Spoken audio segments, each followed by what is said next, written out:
Good afternoon sir. Good afternoon बेटा। Sir good afternoon. Good afternoon.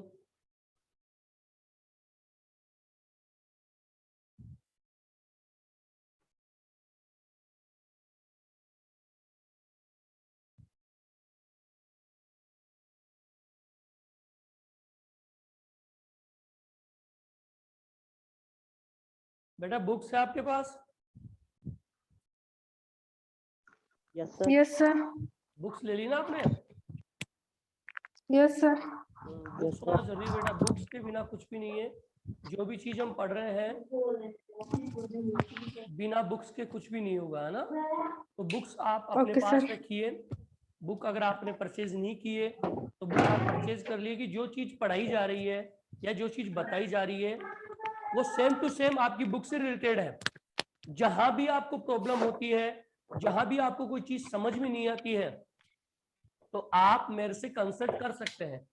According live जब हम रूबरू हो रहे हैं, वैसे जिस किसी भी विद्यार्थी को प्रॉब्लम होती है तो बेटा आप हाथ का एक सिंबल बना दीजिए अपने साइट पे, तो मैं समझ जाऊंगा कि व्यक्ति का इस पर्सन को मेरे से कुछ सवाल कंसल्ट करना है या कोई समस्या है वो उनको बतानी है। तो जो भी प्रॉब्लम हो जिस टॉपिक में भी, वो आप मेरे से कंसल्ट कर सकते हैं। ठीक है, अब आगे चलते हैं।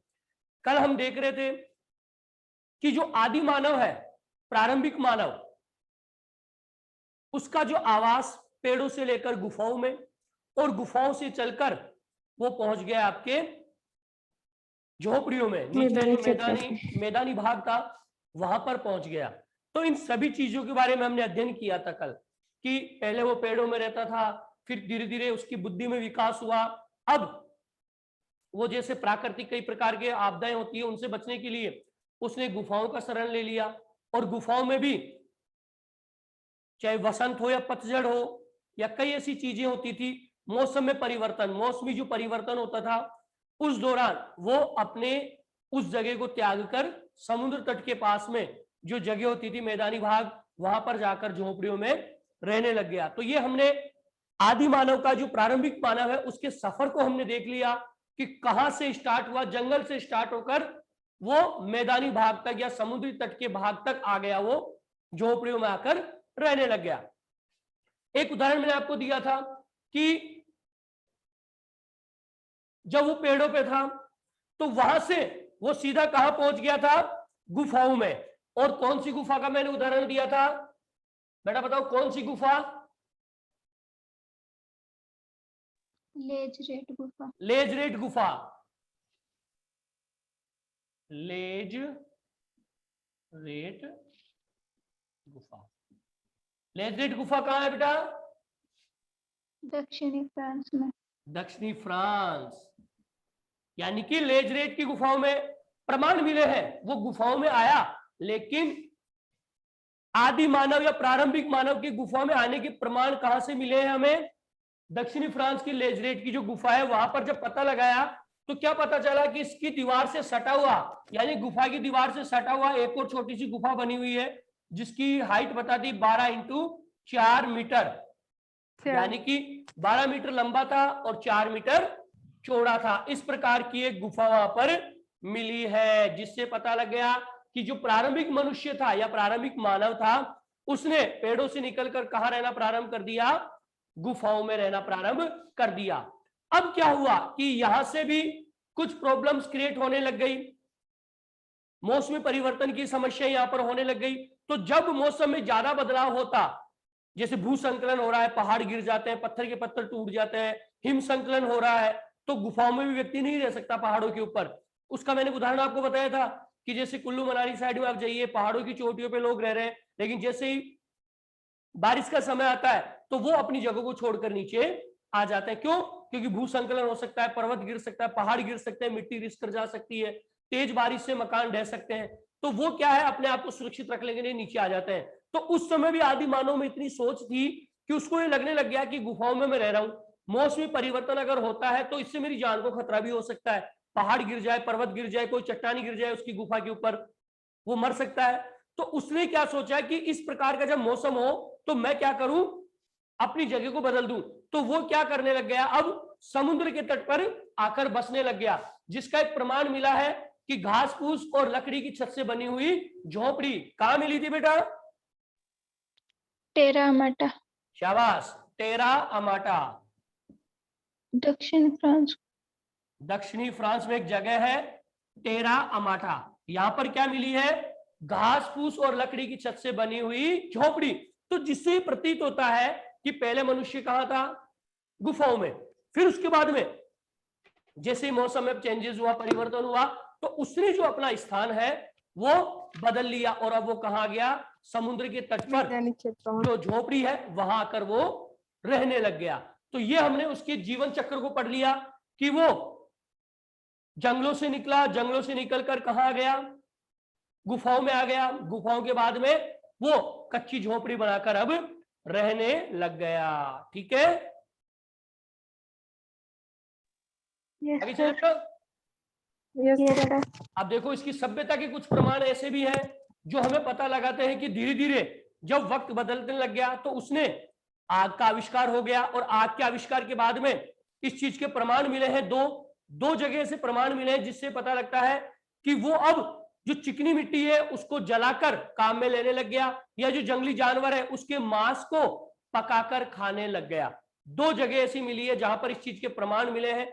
हालांकि ये पूरी तरह से प्रमाणित नहीं हुआ कि ये जो प्रमाण मिले हैं वो मनुष्य ने खुद ने आग लगाई या फिर किसी प्राकृतिक प्रॉब्लम की वजह से आग लग गई हो, ये कह नहीं सकते। लेकिन जब वहां पर खुदाई की गई, इस चीज का पता लगाया गया, तो दो जगह ऐसी थी जहां पर पता लगा है कि जली हुई हड्डियां मिली है। जली हुई हड्डियां और जो चिकनी मिट्टी है उसको पकाया हुआ है। तो जिससे इस चीज का प्रतीत होता है कि उस समय का जो मनुष्य था, आदि मानव, प्रारंभिक मानव, वो आग से मांस को जलाकर पकाकर खाने लग गया। और पहले कच्ची मिट्टी के बर्तन बनाता था, लेकिन आग में अब वो मिट्टी को पकाकर बर्तन बनाने लग गया। इसके प्रमाण दो जगह से मिले हैं। ठीक है, पहला जो प्रमाण मिला है वो आपके चेसोवाजा, एक जगह है चेसोवाजा, चेसोवाजा, वो जगह है आपकी केन्या में। यानी कि एक जगह है चेसोवाजा जो है केन्या में, यहां पर इस चीज के प्रमाण मिले हैं। और एक है आपके स्वाटक्रांस, दक्षिणी अफ्रीका। स्वाटक्रांस एक जगह है, यहां पर पत्थर के औजार मिले हैं, और इन पत्थर के औजार के साथ साथ आग से पकाई गई चिकनी मिट्टी और जली हुई हड्डी के प्रमाण मिले हैं, जिससे प्रतीत होता है कि यहां पर जो आज का जो वो उस समय का जो प्रारंभिक मनुष्य था वो इस जगह पर भी रहता था। और यहां रहने पर उसने हथियार भी बना लिए, औजार भी बना लिए, पत्थर के औजार बना लिए, प्लस जो चिकनी मिट्टी थी उसको जलाने का कार्य भी उसने सीख लिया। चिकनी मिट्टी को जलाकर पकाकर उससे बर्तन बना लिया और कई आइटम बना लिए होंगे उसने, प्लस जली हुई हड्डियों के प्रमाण भी मिले हैं। लेकिन ये तथ्य कहना हम साबित नहीं कर पाए इस चीज को कि वो काम मनुष्य ने किया होगा। ये भी हो सकता है कि उस समय किसी प्रकार की आग लग गई हो जंगल में, या ज्वालामुखी से आग लग गई हो, उसकी वजह से भी ये जल सकता है। तो इस चीज के पुख्ता प्रमाण नहीं मिले हैं। लेकिन पुरातत्वविद जो खोज करता थे उन्होंने ये बता दिया कि जब हम यहाँ पर गए तो हमें चिकनी मिट्टी जो जली हुई थी, पकी हुई, वो मिल गई, जली हुई हड्डी मिल गई। तो हम अंदाजा लगा रहे हैं दो, या तो प्रारंभिक मनुष्य ने ऐसा काम किया होगा, या फिर जंगल में आग लग गई होगी, आसपास में आग लग गई होगी, या ज्वालामुखी के द्वारा भी ये जगह इस प्रकार से जल गई होगी। ठीक है, आगे चले। Yes sir. ठीक है, और ये जो प्रमाण मिले हैं लगभग आज से 14 से 10 लाख वर्ष पहले ये बताए गए हैं कि ये जो जली हुई हड्डी है, जली हुई चिकनी मिट्टी है, पकी हुई, पत्थर के औजार है, वो इस जगह जो मिले हैं वो कितने पुराने बताए गए हैं? 14 से 10 लाख साल पुराने। अब ये चीज हो सकती है या तो प्राकृतिक हो ये, या मनुष्य के द्वारा हो, इन दोनों में थोड़ा सा सस्पेंस लगाया हुआ है। ठीक है, अब देखिए आग लगा ली, आग लगाने के बाद में आग का प्रयोग हो गया, मनुष्य जो प्रारंभिक मानव था वो आग जलाना सीख गया था। आग जलाने से उसको फायदा भी हुआ। भाई आग का उसको क्या फायदा हुआ, देखो आप समझेंगे कि जो प्रारंभिक मानव था आग से उसको क्या फायदा हुआ। ठीक है, चूल्हा मिल गया था, मैंने आपको बताया था चूल्हा मिला है। कहां पर मिला था? गुफा में। कौन सी गुफा में? लेजरेट की जो गुफा थी ना, लेजरेट की जो गुफा थी वहां पर चूल्हा मिला है। दो प्रकार का चूल्हा मिला है। तो कहने का मतलब जो पुरातत्वविद थे उन्होंने इस चीज को पता लगा लिया कि जो प्रारंभिक मानव था वो अब आग को किसमें? चूल्हे में जलाने लग गया। चूल्हे में जलाने का फायदा, आग क्या हो गई? सीमित हो गई। एक तो खुले में आग लगाओ आप कचरे को, चारों तरफ फैल जाएगी, कोई मतलब नहीं है। और एक उसी कचरे को चूल्हे में डालकर जलाते हैं हम, तो वो आग क्या रहेगी? सीमित जगह तक रहेगी। समझ में आया? Yes sir. ठीक है, तो कहने का यस मतलब यह है कि प्रारंभिक मानव जो था आग जलाना सीख चुका था, और लेजरेट की गुफा में उसे चूल्हे मिले हैं, चूल्हे के प्रमाण मिले हैं, तो चूल्हे का प्रयोग भी वो करने लग गया। चूल्हे का प्रयोग हुआ तो आग हुई तो चूल्हा बना लिया। अब उसका क्या फायदा हुआ? देखो चूल्हे का फायदा क्या हुआ, चूल्हा बनाने से उसको क्या फायदा हुआ? पहला जो फायदा उसको हुआ वो हुआ आपके कि अब चूल्हे की आग को नियंत्रित करके प्रयोग करने लग गया। नियंत्रित, पहला पॉइंट हो गया नियंत्रित आग। नियंत्रित आग समझ में आपको आ गया होगा। कैसे, मैं आपको बता देता हूं। आप कोई कचरा जलाते हैं, कचरा जला दीजिए, कचरे के ढेर को आप आग लगा दीजिए, वो फैल जाएगा, कंट्रोल ही नहीं होगा, वो फैलता जाएगा, जलता जाएगा। लेकिन उसी कचरे को आप इस चूल्हे में, ये चूल्हा बना हुआ है इस प्रकार का, इसमें जलाइए तो क्या आग फैलेगी? क्या इसमें नहीं फैलेगी, नहीं फैलेगी ना। तो एक तो चूल्हे के प्रयोग से उसने क्या किया? आग को नियंत्रित करना सीख लिया। आग पहले फैल जाती थी, पहले कचरे को जला देता था, पेड़ों को जला देता था, अब वो आग नियंत्रित नहीं होती थी, फैल जाती थी चारों तरफ। और अब चूल्हा जब आया तो उसने आग को नियंत्रित करना सीख लिया था। पहला पॉइंट आ गया बेटा समझ में? Yes sir. अब देखो दूसरा क्या हुआ? नियंत्रित आग का एक फायदा क्या हुआ कि गुफाओं में रहता था। अब गुफाओं में रहने के कारण चूल्हे को नियंत्रित आग को चूल्हे में डाल दिया, चूल्हे में आग लगा दी, तो वो आग नियंत्रित हो गई। तो वो क्या करता था? गुफा में चूल्हे को क्या कर लेता था? जला लेता था। और इस जलाने से क्या हो गया था? गुफा के अंदर क्या हो जाएगा?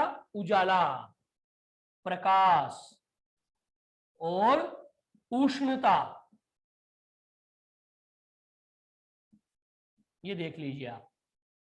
यानी कि कहने का मतलब चूल्हे के प्रयोग से उसने आग को नियंत्रित करना सीख लिया। ये फायदा तो हुआ ही। इसके साथ साथ क्या और फायदा हुआ कि गुफाओं में रहता था, गुफाओं में उजाला तो था नहीं उस समय, कोई लाइट तो थी नहीं, तो गुफाओं में उजाला ऐसा तो कर नहीं सकता था कि गुफा में कचरे को जला दिया और उजाला हो गया, वो तो खुद जल जाएगा, क्यों? आग तो फैलती जाएगी। लेकिन जब चूल्हा बना तो उसने क्या किया? गुफाओं में उजाला करने के लिए चूल्हे में कचरा डाल दिया या लकड़ियां डाल दी और उसको जला दिया। अब चूल्हे तक जो लकड़ियां सीमित थी वो यहीं तक जलकर रह गई, फैल नहीं पाई। एक तो कचरे का ढेर जला दो, फैल जाएगी आग, और एक इस कचरे के ढेर को किसी बर्तन में डाल के जलाओ आप, फैलेगी नहीं। तो उसने चूल्हे का प्रयोग क्या किया? चूल्हे को कहां जलाया? गुफा में। गुफा में जलाने से क्या फायदा हुआ? एक तो गुफा में क्या हो गया? प्रकाश, उजाला हो गया, और एक उष्णता। उष्णता का मतलब कैसे समझे आप बताइए बेटा? उष्णता क्या है? गर्मी। हाँ, गर्मी। गर्मी। तो गर्मी में थोड़ी जलाएगा वो। उष्णता मतलब गर्मी, थोड़ी गर्माश सी हो गई थी। नहीं, वो चीज सही है, लेकिन अपन क्या कहेंगे? उष्णता का प्रयोग कब किया उसने? सर्दियों के समय में। सर्दियों में वो क्या करता था? चूल्हे को गुफा में जला लेता था, जिससे उस जलाते थे। रेंज में क्या हो जाती थी? गर्मी हो जाती थी, उष्णता हो जाती थी। तो उष्णता करने में भी चूल्हा क्या हो गया था? मददगार हो गया था। समझ में आ गया? Yes sir. ठीक है। फिर एक दूसरा है भोजन पकाना। भाई आग आविष्कार हो गया, चूल्हा बना लिया, चूल्हा बनाया तो अब वो चूल्हे के ऊपर भोजन भी पकाने लग गया। एक तो जलती हुई आग है, कचरे का ढेर जल रहा है, उसमें आप भोजन नहीं पका सकते, लेकिन अगर चूल्हा दे दिया जाए तो चूल्हे में आसानी से अपन भोजन पका सकते हैं। क्यों? क्योंकि चूल्हे की जो आग होती है वो ज्यादा विस्तृत नहीं होती है, ज्यादा फैली हुई नहीं रहती है, तो वो आसानी से क्या करने लग गया, अब चूल्हे के ऊपर क्या करने लग गया, भोजन पकाने लग गया। ठीक है। Yes sir. तीसरा है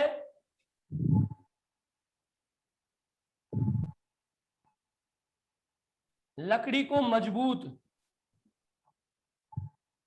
करने के लिए आग का इस्तेमाल करने लग गया। लकड़ी को मजबूत करने के लिए यानी लकड़ी को कठोर करने के लिए आग का इस्तेमाल करने लग गया, जैसे भाले की नोक बनाने में।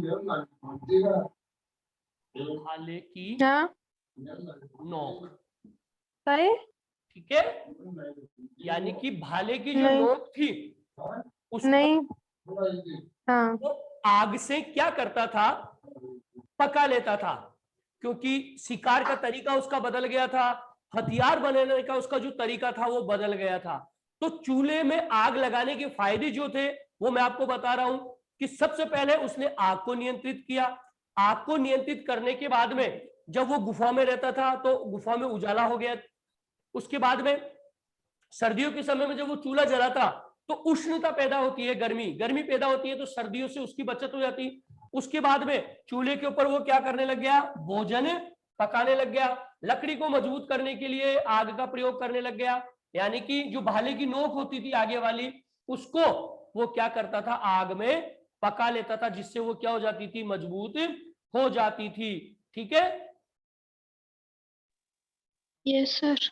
ठीक है। और एक चीज आपको और पता होनी चाहिए, चूल्हे का आग का एक उपयोग क्या है कि आदि मानव जंगलों में रहता था, प्रारंभिक मनुष्य, तो जंगलों में जंगली जानवर भी रहते हैं, तो याद रखना जंगली जानवर किससे डरता है, आग से।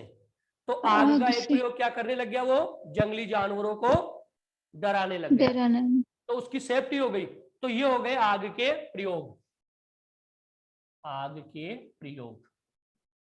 ठीक है, ये समझ में आ गया बेटा? Yes sir. यानी कि आग के प्रयोग या चूल्हे के प्रयोग के क्या क्या फायदे हुए, आपको क्वेश्चन कर लिया जाए तो क्या क्या फायदे आप बताएंगे। एक तो चूल्हे से आग क्या हो गई, नियंत्रित, कंट्रोल हो गई, सीमित। ठीक है। उसके बाद में दूसरा मैंने आपको बताया कि जब वो गुफा में रहने लग गया तो गुफाओं में रहने के बाद में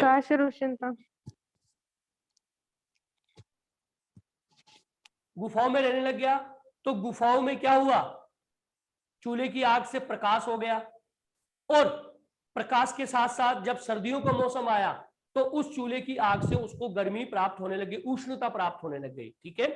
उसके बाद में चूल्हे के ऊपर या आग से वो क्या करने लग गया, भोजन को पकाने लग गया, आग की सहायता से लकड़ी को मजबूत करने लग गया, लकड़ी को कठोर करने लग गया, जैसे भाले की नोक को कठोर उसने कर दिया। और उसके बाद में आग से जो जंगली जानवर होते थे उनको भी अब वो डराने लग गया। तो ये हो गए आग और चूल्हे से उसके फायदे। यहां तक किसी को कोई प्रॉब्लम है तो बता दीजिए बेटा आप। ठीक है,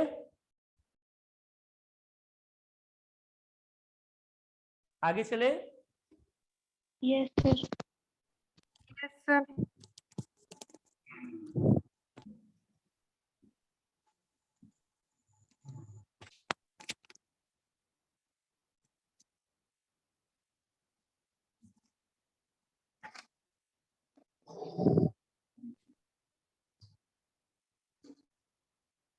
अगला टॉपिक कौन सा है बताइए। प्रारंभिक मानव औजारों का निर्माण। शाबाश, किसने बताया, दोबारा से बताइए बेटा। औजारों का निर्माण कैसे करता था प्रारंभिक मानव? इसका मतलब आपके पास किताब है। यस ठीक सर। है बेटा, अगला जो टॉपिक है या जो पॉइंट है वो काफी इंपॉर्टेंट पॉइंट है, क्योंकि मनुष्य की जीवन की जो कहानी है वो कहीं ना कहीं औजारों से बहुत ज्यादा जुड़ी हुई है, औजार से बहुत ज्यादा संबंध रखती है आदि मानव की कहानी या जो प्रारंभिक जो मानव था उसकी कहानी। तो अगला जो टॉपिक है वो है आपके प्रारंभिक मानव, औजारों का निर्माण। प्रारंभिक प्रारंभिक मानव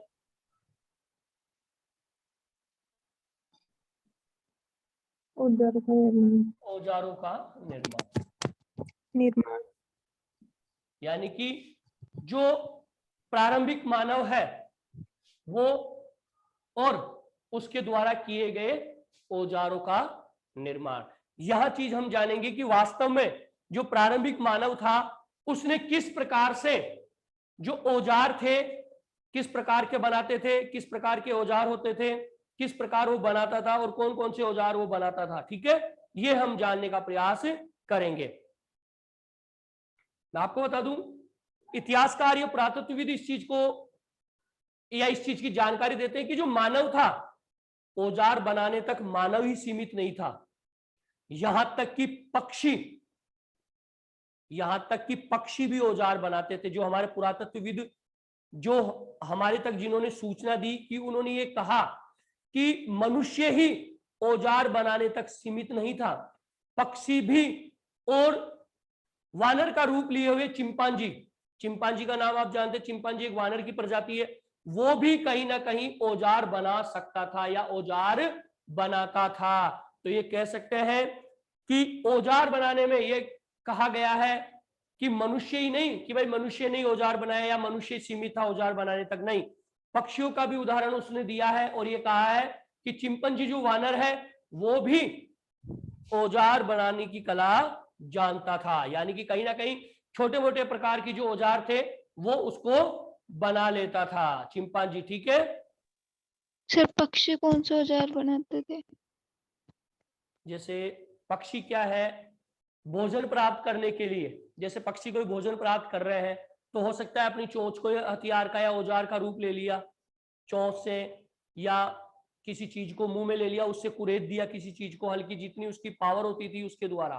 तो जो पुरातत्वविद है उन्होंने इस चीज को बताया कि मनुष्य सीमित नहीं था, पक्षी भी औजार के रूप में या तो अपने पंजे को या अपनी जो चोंच होती थी उसको काम में लेता था। और जो चिंपांजी था उसके लिए भी कहा गया है कि जो चिंपांजी वानर था वो भी क्या करता था, अपने भरण पोषण के लिए औजार इस्तेमाल करता था। पक्षी भी औजार इस्तेमाल करते थे, ऐसा नहीं है कि मनुष्य ही औजारों का इस्तेमाल करता था, पक्षी और चिंपांजी भी अपने भरण पोषण के लिए औजार इस्तेमाल करते थे। ठीक है यस सर।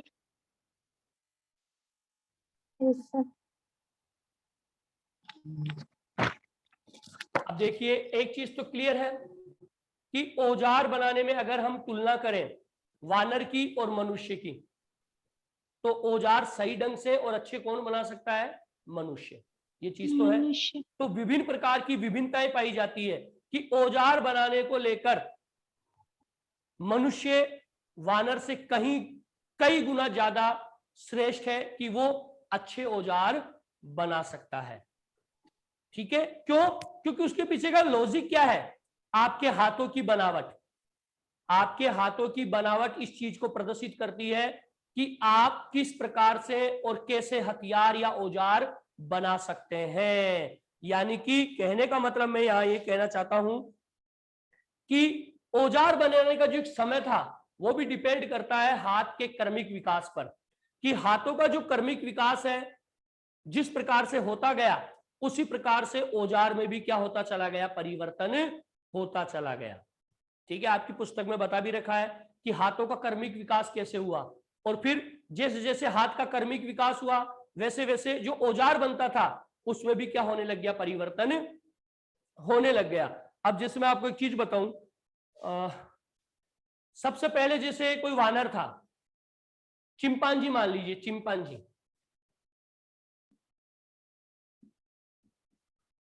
चिंपांजी है, होमोनाइड है, और देखो एक तो हो गया चिंपांजी, एक हो गया आपके होमोनाइड और एक हो गया आपका मनुष्य। ये तीनों है। अब हाथ का कर्मिक विकास हम देख रहे हैं। चिंपांजी का हाथ देखिए आप, जो पकड़ आप किसी वस्तु के ऊपर कर सकते हैं वो चिंपांजी नहीं कर सकता। चिंपांजी की जो हाथ की पकड़ थी वो बिल्कुल ढीली थी, कस के नहीं पकड़ सकता था, इस प्रकार से पकड़ता था वो, इस प्रकार से पकड़ मजबूत नहीं थी। लेकिन जैसे होमोनाइड आया तो उसकी पकड़ मजबूत हो गई, ऐसे ये पकड़ होमोनाइड की हो गई। भाई चिंपांजी ऐसे पूरा बंद नहीं होता था, पकड़ मजबूत नहीं थी। अब पकड़ जब हाथों की मजबूत नहीं है तो आप किसी चीज को सही ढंग से बना नहीं सकते, किसी चीज का सही ढंग से निर्माण नहीं कर सकते। तो औजार या हथियार बनाने की जो कुशलता या जो योग्यता जिसमें सबसे ज्यादा थी वो किसमें थी? मनुष्य में। और उसका सीधा सा अंतर कहां देखने को मिलता है? हाथ के कर्मिक विकास पर। चिंपांजी का हाथ की कला मैंने बता दी ये होती थी, पकड़ नहीं पाता था, मजबूत नहीं होता था, हाथ मजबूत नहीं होता था। जैसे ये चीज है, ये निकल गया निकल गया, क्यों? हाथ मजबूत नहीं थे, अंगुलियां लंबी थी, बाल होते थे, और अधिकतर चिंपांजी चारों टांगों पे चलता था, दो हाथ पे चलता नहीं था, तो जो हाथ जो थे वो ज्यादा मजबूत नहीं थे। उसके बाद में क्या हुआ? एक नया जीव, नई उत्पत्ति आई, होमोनाइड। होमोनाइड की जो पकड़ थी वो ऐसे हो गई, ऐसे। अब वो उस चीज को क्या करने लग गया? पकड़ने लग गया।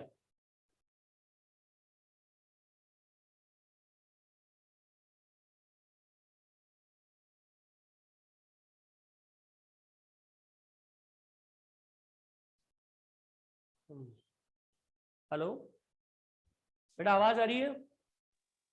Yes sir. Yes, sir. Video रुक गया।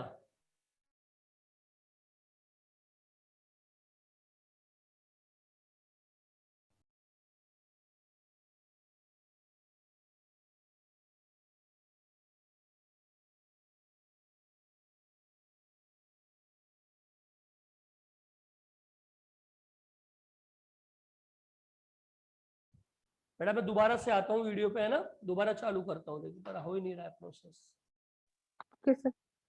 आ नहीं रहा बेटा, प्रोसेस नहीं हो रहा है। बने रहो मीटिंग में, देखते हैं क्या होता है, क्या प्रॉब्लम हो गई। एक बार वेट करो।